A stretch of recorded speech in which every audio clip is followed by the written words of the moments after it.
Apple a dévoilé sa nouvelle montre intelligente, l'Apple Watch série 7.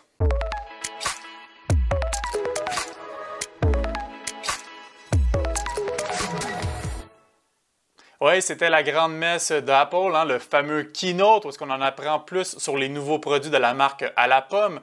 On a notamment appris sur les nouveaux iPhone 13, ainsi que sur les nouveaux iPad 9e génération, ainsi que l'iPad mini 6e génération. Si jamais ça vous intéresse d'en apprendre plus sur ces nouveaux produits-là, les liens sont plus bas dans cette chronique-ci. Mais là, dans le cas échéant, dans ce qui nous intéresse ici, dans celle-ci, c'est bien la nouvelle montre intelligente, l'Apple Watch série 7, donc la 7e altération de cette montre intelligente d'Apple.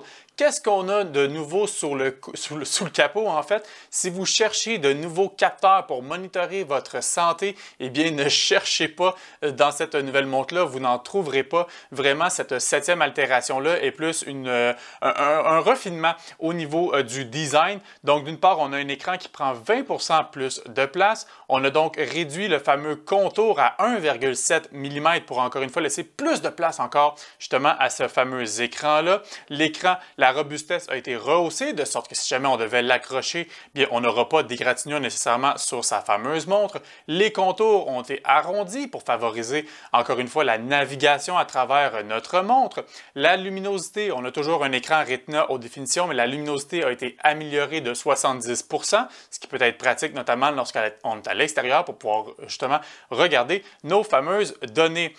Au niveau de la recharge également, on a une meilleure recharge, elle est 33% plus rapide que sur la 6e génération. Ça, c'est Apple, toujours comparé avec leur modèle précédent. Mais toujours est-il qu'Apple nous mentionne que 8 minutes de recharge va nous procurer 8 heures d'autonomie. Wouh! C'est pour monitorer notre sommeil. OK, ça se prend. C'est vraiment une drôle de comparaison. Toujours est-il que la batterie va encore nous durer encore une fois 18 heures d'autonomie sur une seule charge.